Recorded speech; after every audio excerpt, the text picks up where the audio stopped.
Welcome to Ladies Talking Love, Season 2, Episode 18. This is our special Mother's Day episode, and I'm really excited for this one. It's a little longer than usual, but there's so many special things that we talk about. We're going to dive into some of the challenges of Mother's Day and coping with some of those expectations, because it can be so hard to want to be celebrated in a certain way, but then not get the type of love or gifts or activities that you were hoping for. So also in the middle of this episode, we gathered some stories about talking to our kids about sex.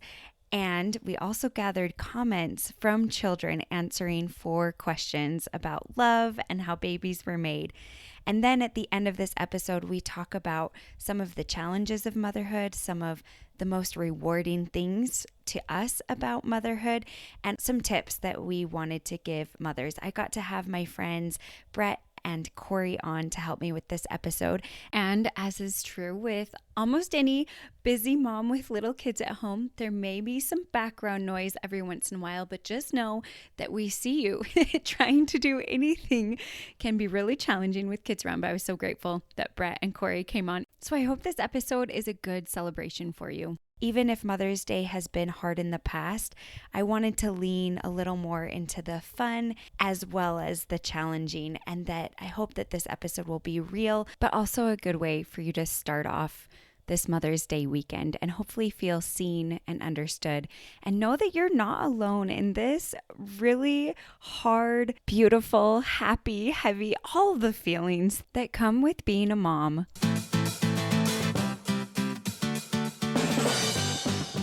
It's Ladies Talking Love, a community of women uncovering more joy and fulfillment in sex as we learn from experts and amazing women like you.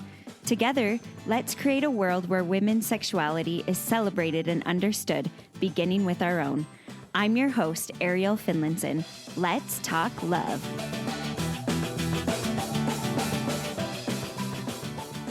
Before jumping in, I just wanted to let you know that next week I'm going to be able to start sharing about something that I'm really excited about and have been working really hard on. And so I can't really give you many details right now, but I wanted to let you know that it's coming. So if you don't already, hop over to Instagram and follow us at ladies.talkinglove. And also, if you're not on Instagram, I'll be talking about it in the next episode a little bit as well. But I don't want you to miss it, so make sure you're following us. But without further ado, let's talk love.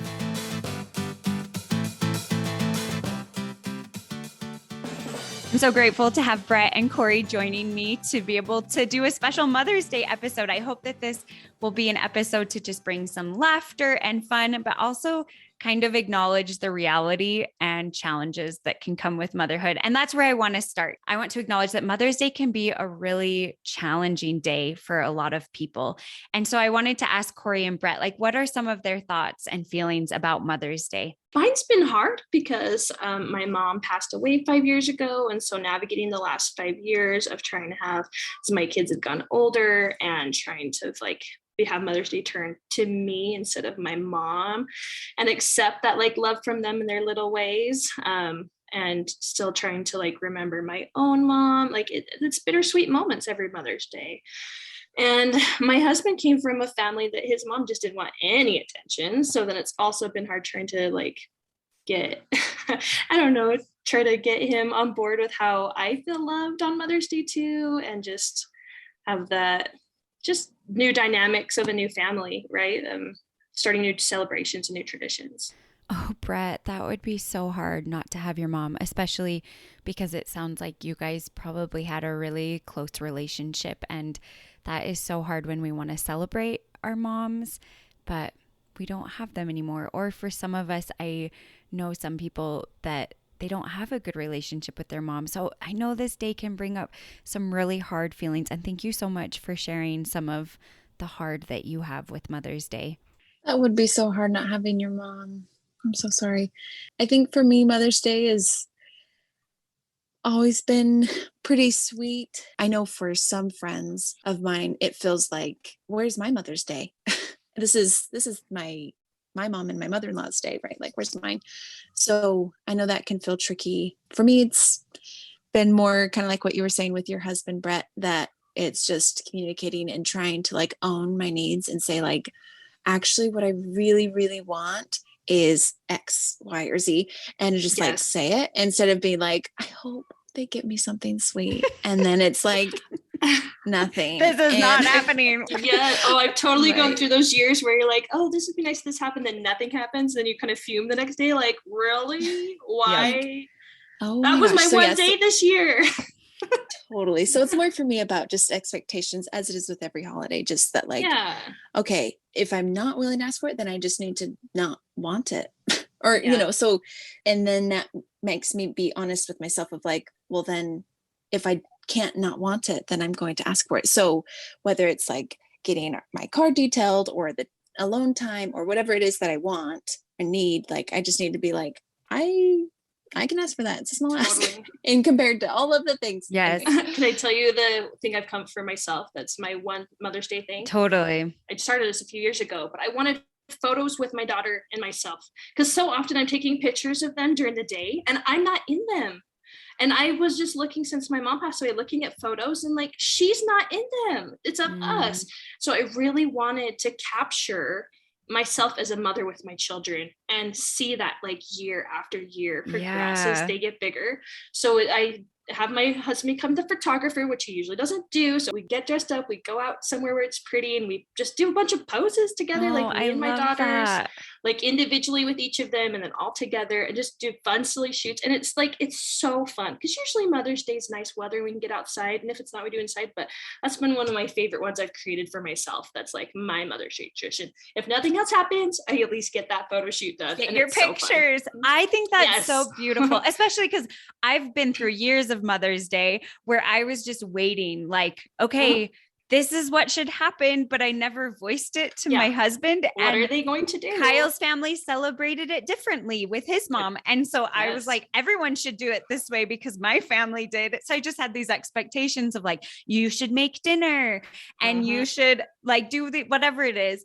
And so it's been so good over the years to realize like, if there's something that's important to me, I need to voice that to Kyle and let him know. And there might be some things that I voice that really aren't able to happen, but then we're able to talk about it and figure out what we can do. But one of my recurring requests on Mother's Day is a nap, an uninterrupted nap. I'm like, that's like what I want. I just want an uninterrupted nap where I can just sleep and not have any children interrupting me. But it can be so tricky. I was thinking too, with like navigating those expectations. I'm so glad that you brought that up, but sometimes it can just feel so heavy to not get celebrated or to feel like that's the only day you get celebrated. Yeah. Right. You're like, would it be so hard to have like a note or some other acknowledgement? Like, no, yes, I wouldn't mind being treated like a queen on Mother's Day. I don't expect that year round, but also like, it is great to like, okay, what are the things that I would appreciate on a realistically consistent level, right? Of like words of affirmation or that alone time or more regular naps, uninterrupted naps. That's like that love language thing, like knowing your own, how you accept love and feel love the most and be like, you know what, it'd be great for you to do this all the time, but especially on Mother's Day, I'd love you know, whether it's the act of service or more physical, like maybe it's a massage or maybe it's alone time or, you know, just take some chores off my plate, you know, whatever it is. Like knowing what makes the biggest difference to you. Yes. I know with my husband, letting him know ahead of time. So I'm like, my plan this year is to give him like 3 ideas, like a week before, to be like, oh, it'd be really nice this Mother's Day if this and this and this could happen. You know, because he just needs you better do it quick plan and process. It's in like 4 days. I gotta think about. He knows my photo one, so I just gotta think of a few others. Yes, but I think that's a huge part, like that I've struggled with, and I think a lot of times as women we struggle with that. Like if we can tell our partner, if we have one, like what we want on Mother's Day, then I hope during the year we can also be better at saying like, I need this as well, and I need help with this. I could use that, you know, and just kind of being able to voice that. And that's one thing I wanted to bring up, that Mother's Day can be so tricky because there are some of us who are single moms. There are some of us who've lost a spouse or are divorced or have never been married and have children or infertility. Like I know that that's been hard for some of my friends. Like I want to be a mom, or some of my friends have had miscarriages and it's like, I feel like I am a mom, but I don't get celebrated because I technically don't have a living child, but I have been pregnant. And I just think there's so many things that come in that can be so tricky. And so I hope with this episode, we're going to kind of focus a little bit on the lighthearted side, but I wanted to acknowledge that Mother's Day can be beautiful. It can be hard. It can be heavy. It can be fun. And I hope that this will be an episode where you can laugh and cry, remember some of the beauties that come with motherhood, but also see that wherever you're at in your journey, it's okay. And so we're going to start off with some stories about talking to kids about sex that are kind of funny. Well, I think when we see like some of their funny responses and how lighthearted it can be, it can help take the edge off of the scariness as a parent trying to explain sex to them a little bit too. Yes. To just be like, it's okay for it to be like not so serious, right? Like, and just to be like, it's okay. They're kids. It's gonna be at that like level sometimes where it's just on the funny side, and not always just scary. So that's good. I agree. Love that. Because sometimes we tell our kids things, but they don't remember. So the things that come out. What exactly are they understanding? Yeah. This person wrote, when I was pregnant with my first, my younger sister was 4 years old. I was 8 months pregnant and she exclaimed, "I don't think you have a baby in your belly." When I asked why, she replied, "Because I don't hear any crying." I tried my best to explain that baby's lungs were not open when inside, but finally said, "She has a cork in her mouth." Where did that come from? Shocked, my sister left. Later on, when she was born, my baby was crying, and my sister told me to get the cork. It'd be kind of nice to have something to stop them from crying sometimes. Like, let's be honest. Just stop that, please. Yeah. And I love too, just the reality of like, in the moment, sometimes you say things because you're like trying to make it like age appropriate, and then you're like, what just happened? What did I really tell them that? That's not quite yet. Yeah. All right. The next one. My son was playing with a little girl when she said, "Girls can marry girls, you know." My son said, "But they can't have babies." The girl said, "Yes, they can." He told us later about it. And we were able to talk about how it takes a sperm from a man and an egg from a woman to create a baby. So such a great opportunity to just like incorporate what they're picking up from other people and add truth, you know? Yes. So. Yeah. And to have the conversations be inclusive and to remember that like we can talk about conception and more than just their dad gave the sperm and their mom gave the egg. Like you can be even more inclusive than that too. Think about donation maybe, or IVF or adoption. Like families can grow in different ways. And anyway, a good reminder too, because even though we very much need to simplify things and speak age appropriately, it's good that we can do that as well inclusively. Yeah. Yes. The next one is we talk to our kids about what fathers and mothers contribute to a baby, sperm and egg. We also talk about fathers and mothers' contributions after the sperm and egg. That is an important aspect of intimacy that is often left out of sex conversations, but life after sex or creating a baby is an important part of sex that can easily be overlooked. I love that so much because we need to talk about what this means when we've made a choice to have sex, when we have a baby. That also comes with responsibilities that we both need to take to care for our babies. Yeah, you got to be thoughtful on both sides of the, thoughtful with sex and thoughtful after with all of the different things. So that's so good. Next one says, we have talked about how a baby is formed with the sperm and the egg and have looked at pictures of baby growing and developing, but we have not talked about the mechanics of how the sperm and egg get to each other yet. That's where we're at too. This is so where we're at. It's like, all of the everything that happens, but how does that sperm get to that egg? Like, how does the daddy put it in? That's like the next stage for me with my kids is like, the whole big, it feels like such a jump for some reason. Yes. It can be fun though too. So we just had this actually come up with one of our children, and we were talking about kids and number of kids and families. And my son mentioned how he was like, but how does the sperm get to the egg? This question that some of us may be dreading. And I was like, what do you think? And he was like, I think dad's the only one who knows how to get the sperm to your eggs. And Only one. But I Only loved one. this chance because it was so good. I was like, I want him to also see that we both know. And so I wanted to wait until Kyle could be there. But we just had a good chat about how the sperm actually does get to the egg and brought out the body book we had and show pictures. But I just died so much. Dad must be the only one. Only one.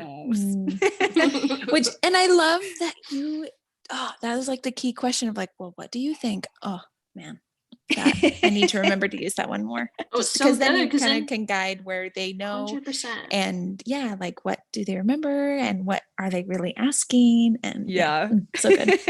When my daughter was almost 4 years old, we were up at my in-laws' cabin with my husband's family. My daughter was not listening to the instructions for hiking that her grandpa was giving, and then asked grandma what grandpa was talking about. My mother-in-law told her the birds and the bees.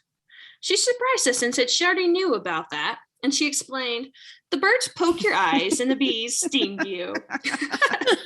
we all had a good laugh. We have told her a little since then, but it was pretty funny what she assumed it to you for. Oh my gosh. I love it. That's so funny. It so much. And just to see too, like, I think a lot of us grew up with these conversations maybe happening once as we're growing, but like all of these comments, we can see that this needs to be an ongoing conversation and they're going to pick up more as they grow and as we keep talking about it. I love it. Oh, the birds poke their eyes out and the bees sting you. Kind of gruesome.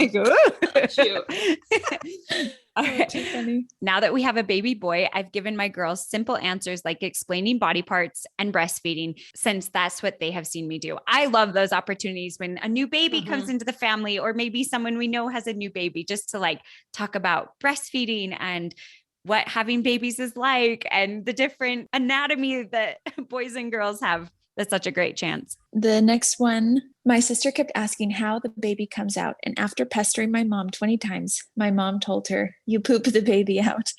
My sister was afraid to poop for a week or so because she didn't want to poop out a baby. That's traumatic. That's so traumatic. Oh, and I think we can be so scared to say what it actually is. But I think it's so important, even at young ages, to just say, and we do it's the same pushing as pooping, right? But like, bear down. But I think that our baby, like our young kids, sometimes we think they're not ready, but just the simple truth answers, I think can be so powerful. And then hopefully she wouldn't be worried to poop out a baby.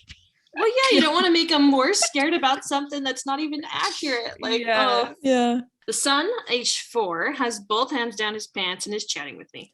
I asked him, what's going on down there? And he replies, just tickling my penis. To which I replied, okay. In all honesty, I had no idea what to say. That's what I say all the time. I'm just like, okay. I don't know what to say right now, so I'm just going to try to give the least judgmental, okay, I've got. Okay.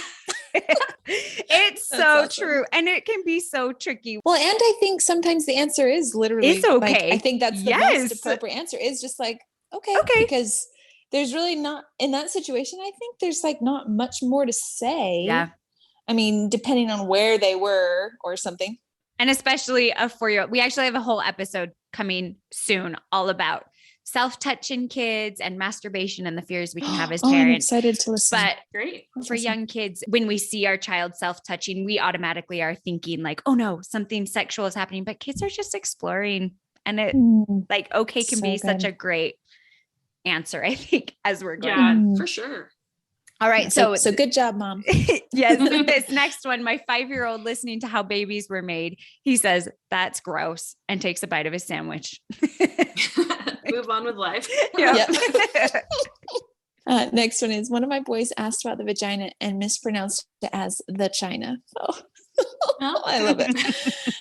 Vagina is kind of a hard word. It is. And it rhymes with things. It's just a funny word. Hey, talking about breastfeeding, my little brother burst into tears and asked if the fried chicken breasts at school had nipples too. Oh my God. Oh.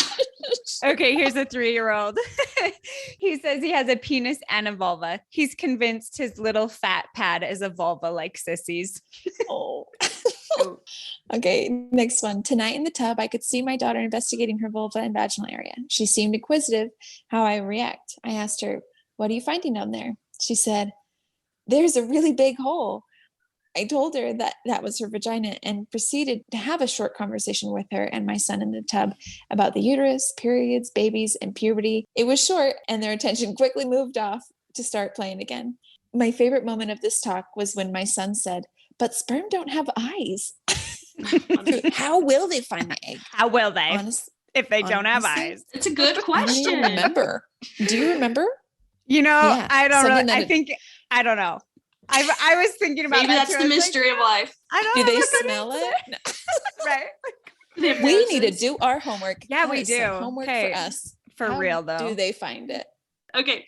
When my daughter was 3 years old, I was dealing with a headache and she asked me if I was pregnant. I asked my daughter why she thought I was pregnant, and she answered, "Well, when Uncle, the mom's brother, and his wife got married, which is yucky, and then his wife got sick, and then she had a baby. So you are pregnant." I didn't realize how observant my daughter really was.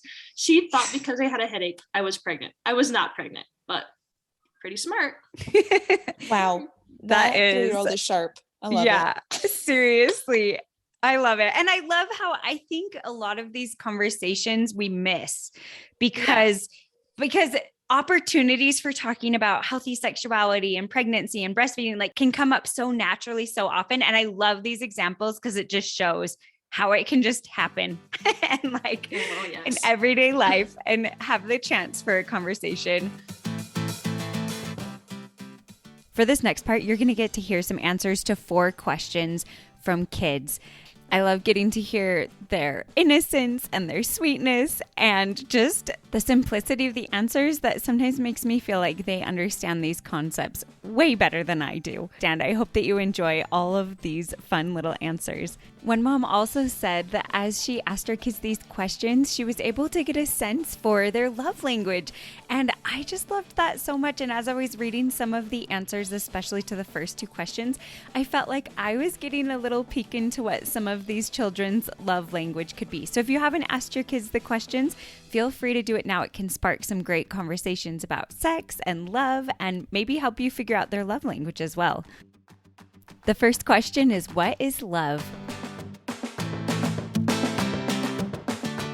It's something that's in your heart. Flowers, kisses. So I can't explain it without saying the word. Love is when someone feels like they can't live without another person. Love is like the bond between 2 people that are friends. I love those so much. Okay, another one said, love people. My 5-year-old boy said, love is when you don't fight. And another said, love is like, I like chocolate, but way better. Nice. That was so good. Love is a way to show that you like someone. It means that you love people. And it's when you care about someone. Those are sweet. It's like a 3-year-old said, I don't know.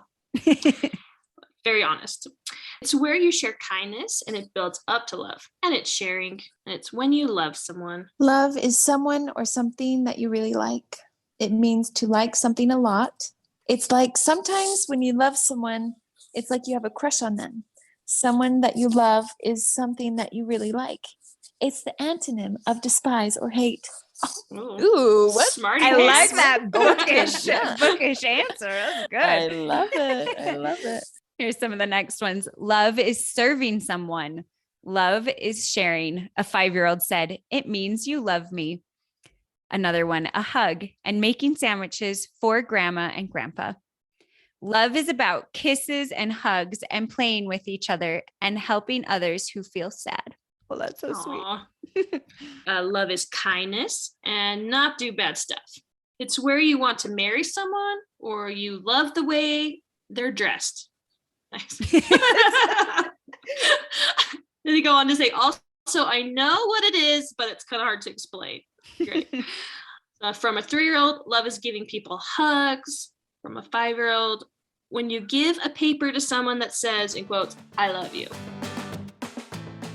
What does love feel like? Warm inside, I think. It feels happy. It can feel sad if someone doesn't love you. An 8-year-old said, when I give you flowers and stuff. It feels warm and happy, Love feels like when someone kisses you on the cheek. I think that was so cute. That's so sweet. 6-year-old says, love feels so special. Oh, I love that. Another kid said, it feels like I really like this person so much. I want to hug it and be with it. Hug the person, or be with the love. I love it. Another one said, this warm thing in your heart. And then nothing. You can't feel feelings. All right. Some others said, love feels like a nice feeling, like when it's your favorite season or you get your favorite treat. Warm and fuzzy. It feels like being kind. Aw. A 3-year-old said, oh, you, Mom. Aw. That just melts your heart. That is so sweet. That was similar to what my daughter said. She said, like Mama. I was like, oh my gosh. I'm just melting. Okay. Yeah. I hope that's what they think, I'm sure there will be plenty of stages when they don't think that about me. Yeah, for sure. Take it when they say it for sure. Yeah. So when they do say it, just savor it. Right. For when they're teenagers. Have them and don't sign say those it. things. Yeah, write it down somewhere. I need this so notarized cute. that you know that you said this. Oh, another one said happiness and feeling good inside of my ribs. Oh, right in the heart. Anatomically specific. Yes. Feels like tenderness. So sweet. It feels like a warm feeling. And then another one said, love can feel like many things to many people. Some people feel nervous or butterflies in their stomachs, or they blush. For some people, their stomachs all tingly. For me, it feels like my heart's pounding really deeply. Kindness is a part of love. Oh, that Oh is. my goodness, I must be getting the same sweet, like really mature kids answers. I know. Those are so thoughtful. So cute. And then another one says, love is when you feel good inside. Oh, so love good. that. This next one's so sweet. Love feels like a hug. That's one of the ones where I'm like, oh, maybe their love language is physical touch. Like, I love that. Yeah. Oh, It's like where your heart is pounding. It's kind of hard to explain. A 3-year-old says, feels happy. kids just have a way of seeing the world and articulating it in a way that, I just wouldn't. Anyway, it's just so sweet. Just like that pure, really just pure love. Like just innocent and sweet. Love it so much. Mhm. And also just so blunt and honest too. Yes. It's mixed. It's just so good. It's so good. Yes. How do you know your mom loves you? She helps make food for me. She helps me get to school. Because she gives me snuggles and rubs my back, she also says she loves me. Another one, age 8, says she cleans my room. Oh. Now you can see the love language coming out for sure. Acts of service. Right. Yeah. And physical touch, the snuggles and rubs my back. Child said she does nice stuff for me. For example, amazing birthday parties.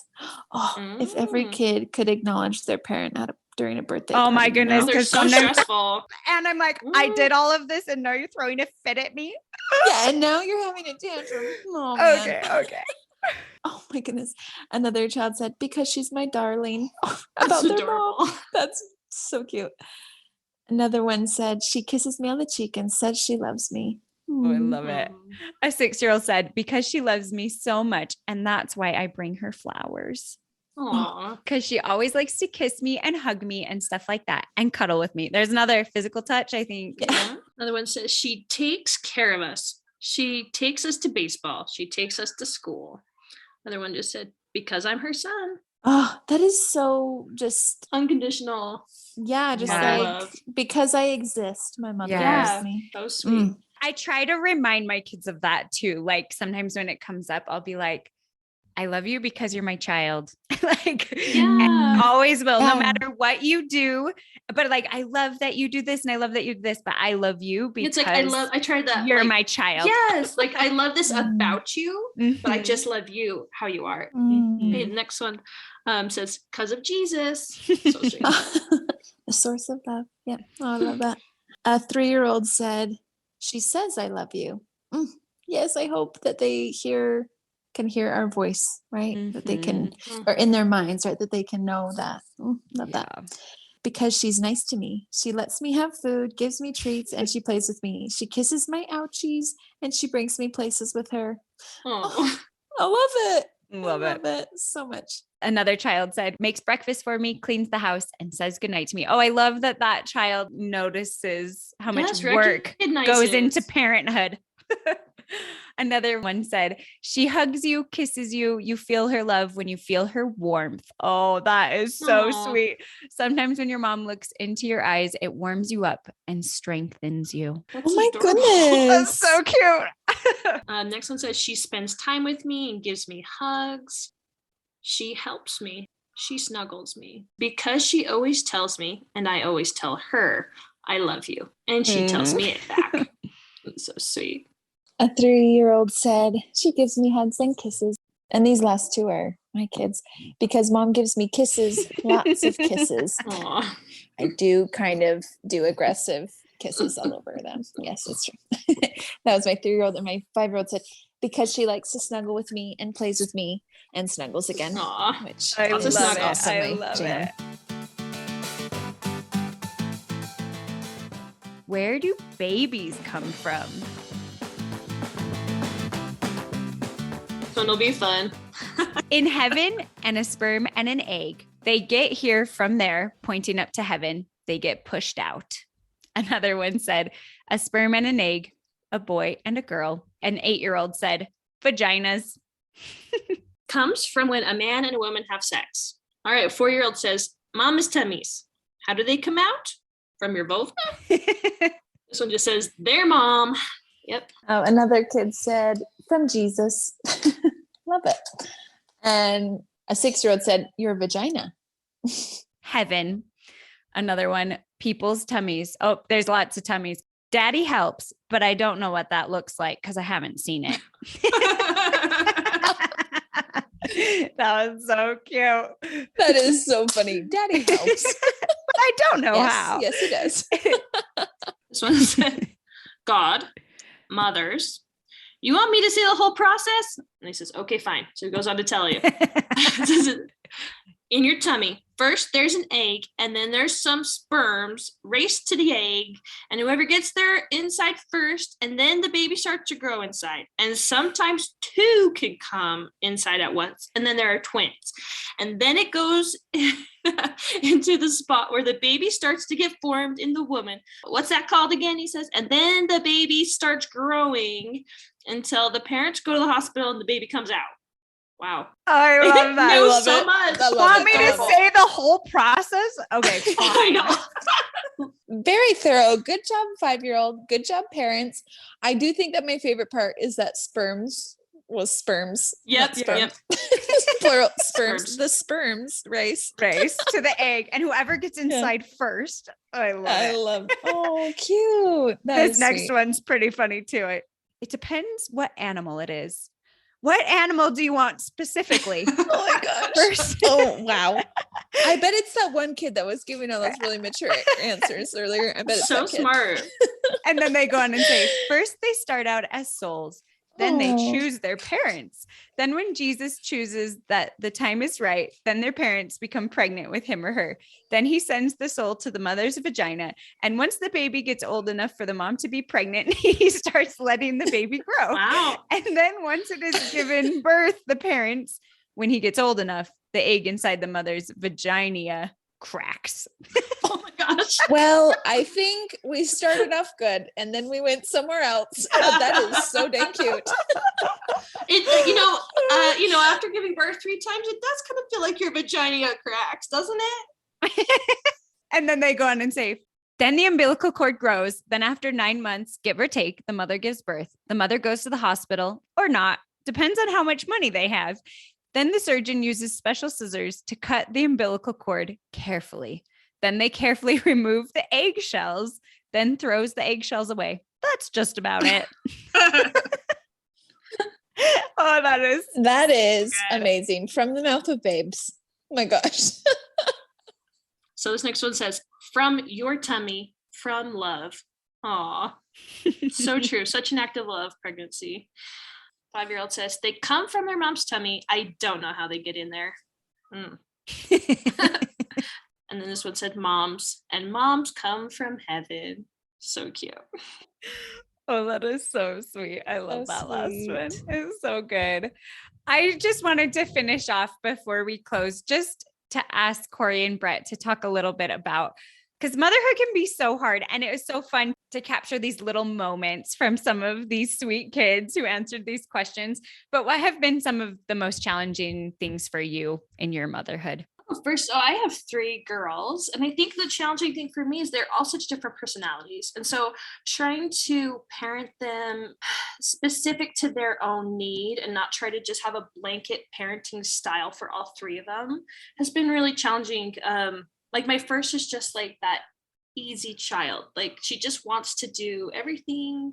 And in some ways that's challenging too. I don't want her to like have to grow up and be a perfectionist. Like I want her to know that it's like okay to make mistakes, and she doesn't be perfect all the time, but she has that personality. And my other 2 are just so different from that. So I think that's been my biggest challenge, is just finding ways to mother them individually. I would say for me, the 2 things that came to mind first was that I feel like motherhood personally has been like the most intense mirror of like seeing myself and my flaws and my triggers.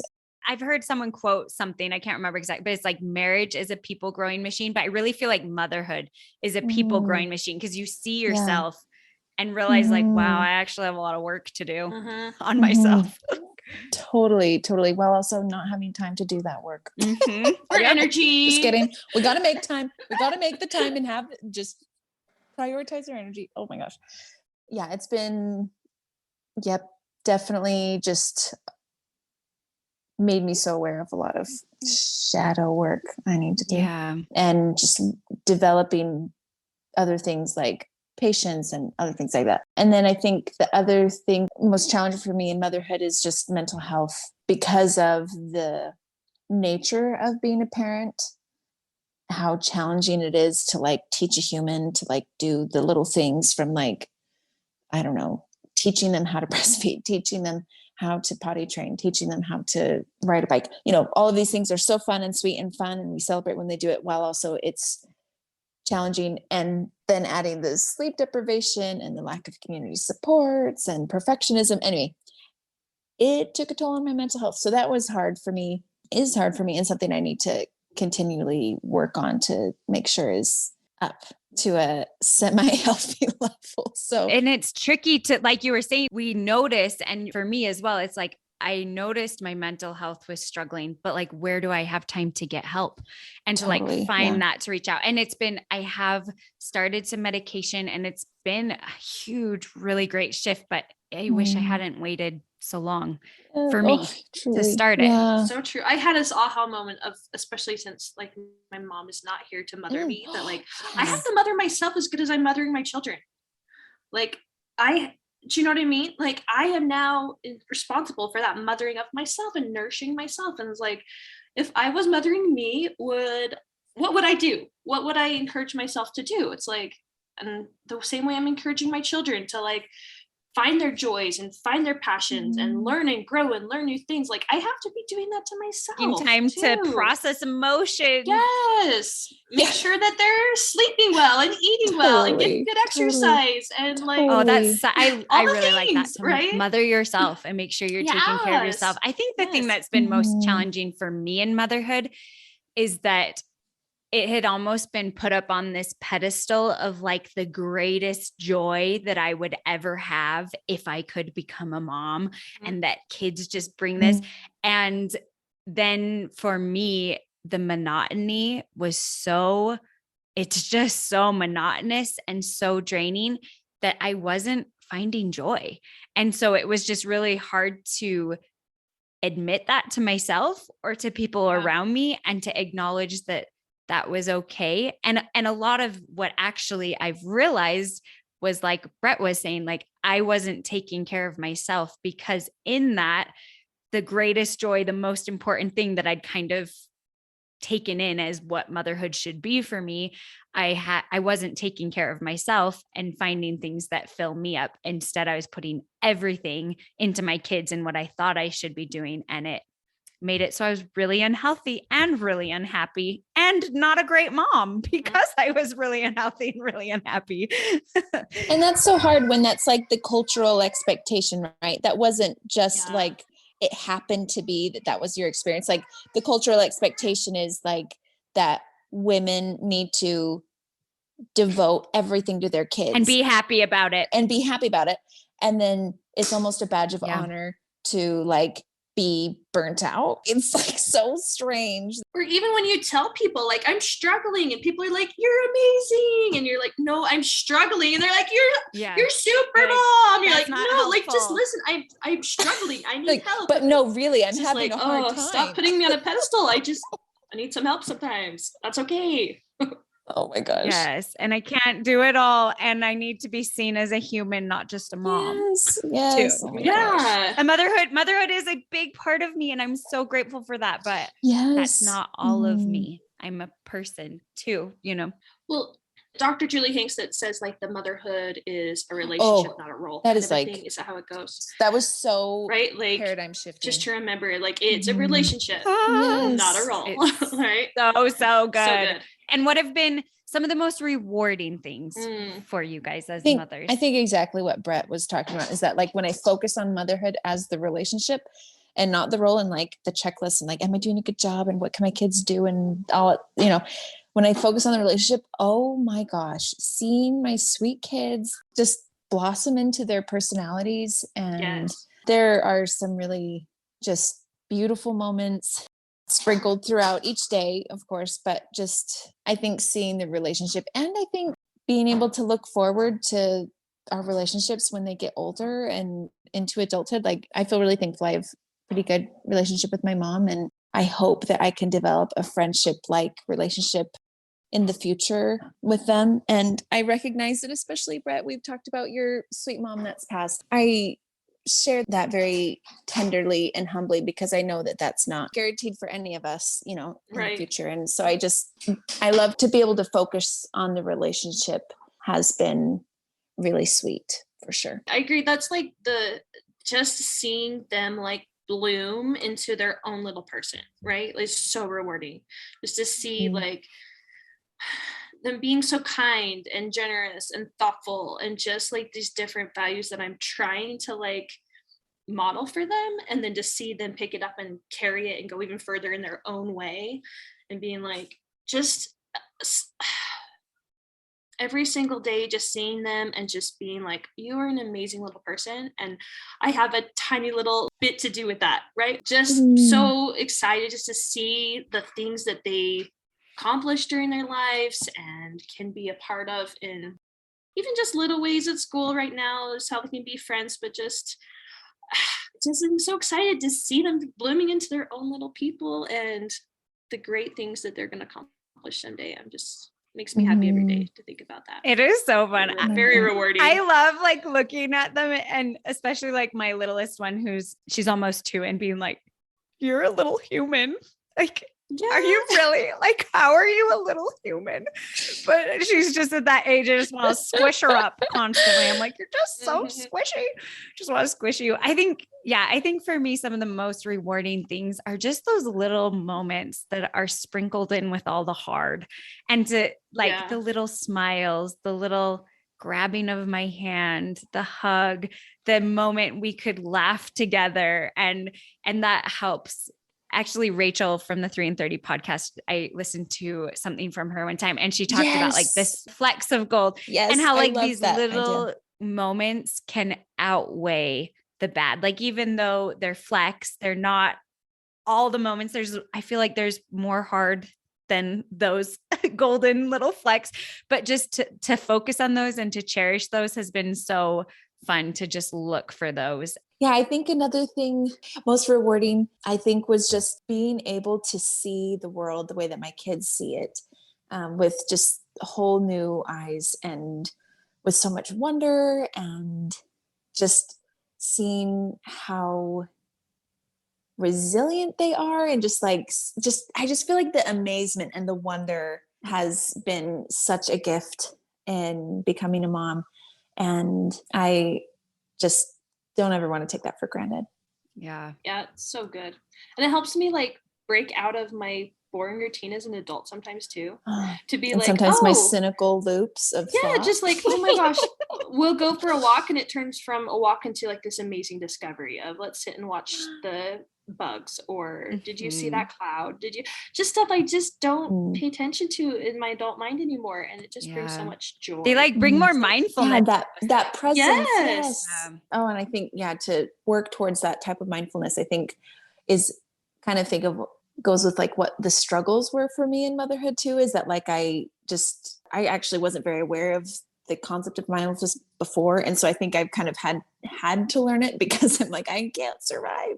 So to be able to really lean into that and develop mindfulness has helped me a lot too. Because there aren't a lot of times to be actually still, but if you can be mindful with the chaos and the children clinging to you, I feel like it's helped me notice the good in those moments instead of just like, Totally. Yeah. Let our kids be our teachers in that way too. Yeah. I'm like, oh, they are the experts of like being present in the moment, and we can learn from each other for sure. Well, they just like forgive so easily and love so easily. Like just oh my gosh. Sweet little people. And trust so easily, even if you've done something that like hurt them.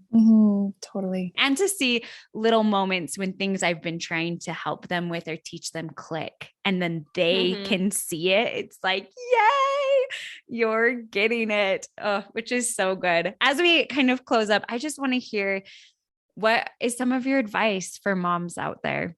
I mean, I guess I've already said the one of just make sure you're mothering yourself, and being so compassionate, give yourself so much grace, because motherhood is so hard, whether you're doing it with a partner or by yourself or with a million. Sometimes it's even harder when you have all your relatives around because everyone has something to tell you. But just like give yourself grace, you're doing a good job. There's a song my kids are learning for Mother's Day at our church that's talking about you're more than enough, just by giving a hug and tucking me in at night. It's like, you're more than enough. And that's just so true, that it's just like, I feel sometimes overwhelmed by all the stuff I feel like I need to be doing for my children. And just to break it down to the simple of, no, just like loving them, it is enough. It's okay. You're doing enough. You're doing a good job. I love that. Something that came to mind when you were talking about that was just kind of the thinking of like, what is enough? And especially with all of the different parenting advice out there, or parenting Instagrams and books, and how to navigate discipline or not, or whatever. I think for me, the most profound principle for parenting, for mothering, is that I can only control myself. I cannot control my kids. I can teach my kids. I can persuade my kids. I can bribe my kids. There's a lot of ways that we can modify behavior, but I cannot control them. Focus on me and focus on like, kind of like the mothering ourselves. Like, okay, have I eaten? Can I take a step back and breathe or whatever? Because I have found, didn't know this, but I have found that I have a little bit of a shorter temper than like my husband per se. And so that's been something I'm working on. I thought my husband was a lot slower to anger than I was, until he had a chance to be with our kids for a longer period of time. It's easy to have patience when you're not with them as often. That is it. Exactly what it is. But when I focus on me and controlling my emotional state, I can help regulate my kids better than if I was trying to control them and control their self-regulation, right? Because that literally doesn't make sense. Control someone else's self-regulation has helped. And I think that will help into the future too, that like when my kids start making their own choices, I want them to know, just like those sweet kids, that because they are my child, I love them, and that I am here for support, but I will never try to impose my control. Especially early on in motherhood, I was struggling a lot with postpartum anxiety, and like I was trying to control too much, and it made me unwell. So let it be. Find the areas that you can just let it be, whether it's the mess or the other things, that people are more important than things.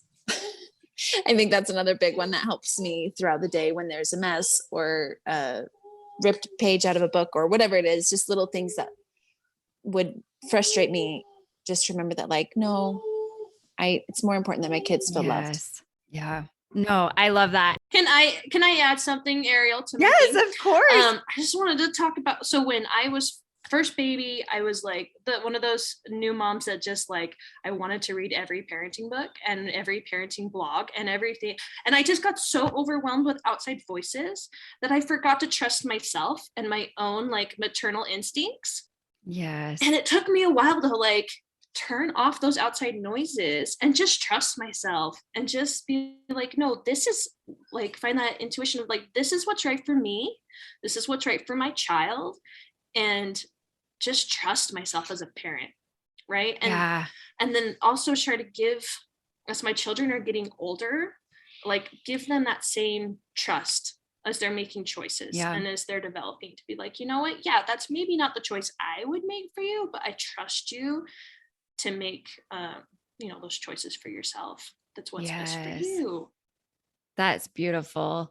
And along with that, I actually had a really big turning point in my motherhood. And I wish that it didn't have to be a professional that told me this for this shift to happen. But for me, it really was so helpful. I had this amazing pediatrician while we were in California. I miss her so much, but I had so much of this pressure of like, okay, I need to be teaching my kids the alphabet and I need to be doing flashcards and I need to like help them do all these things. And I need to have a schedule and, like have all these activities and know what we're doing and be on top of it. And that's just not me. I'm not very good at that.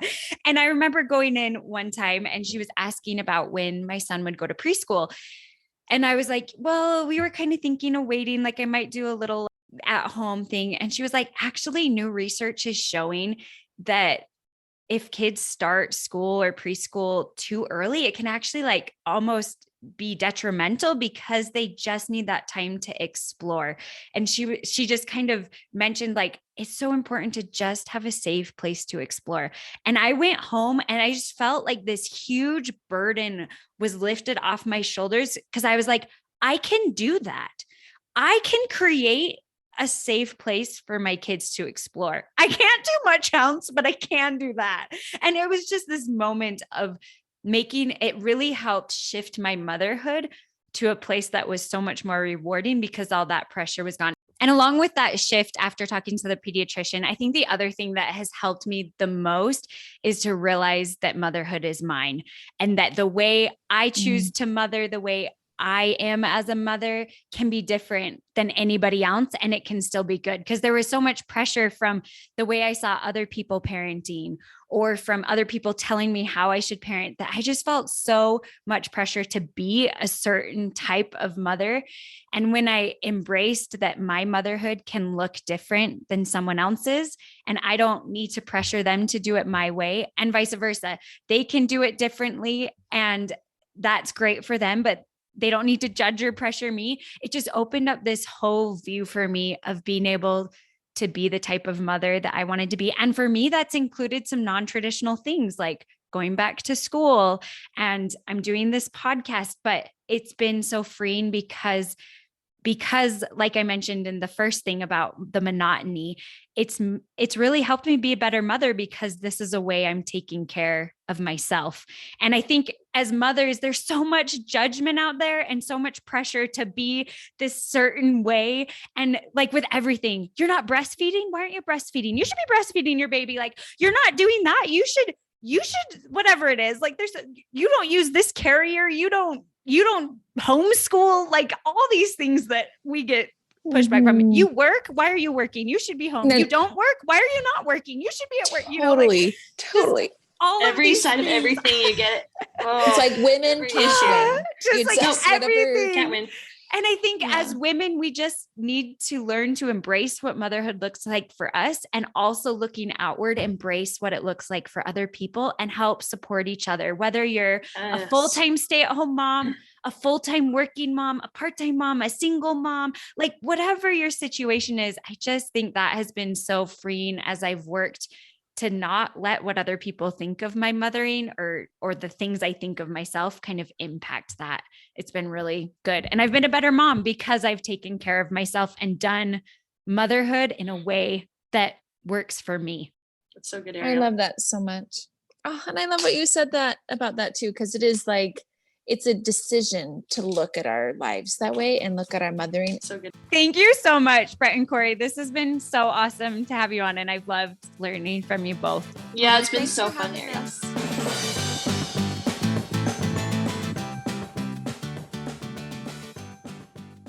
I hope that this episode was just a good one to learn and share and just feel in a good place and know that you're not alone in the challenges of mothering, and also to be able to look a little more for the joy and the beauty that can come, even though it can be so hard. I also wanted to let you know that my husband helped me do a little homework about how sperm find the egg, and I still don't understand it all. I'm going to need someone who understands this to explain it, but it sounds like there is a protein in the sperm that helps them find their way to the egg, and the egg cells, they release a type of chemical which attracts the sperm. So I don't understand all the things involved in that, but I wanted to look that up because none of us knew exactly how it works. But I really hope that this Mother's Day will be good for you, and that if there are a lot of hard things or sad memories, just know that I'm thinking of you and we see you. And I hope that wherever you're at for this Mother's Day, that you can take time to reflect on the beauty that is present in your life and to feel loved. As always, thanks for talking love. Thank you to all of you who listen and join me on this journey, and to our Ladies Talking Love team who make the podcast possible. Thanks to our sound wizard, Kimberly Demers, our newsletter guru, Lauren Barton, and our miscellaneous task whiz, Jana Norman. As always, thanks for talking love.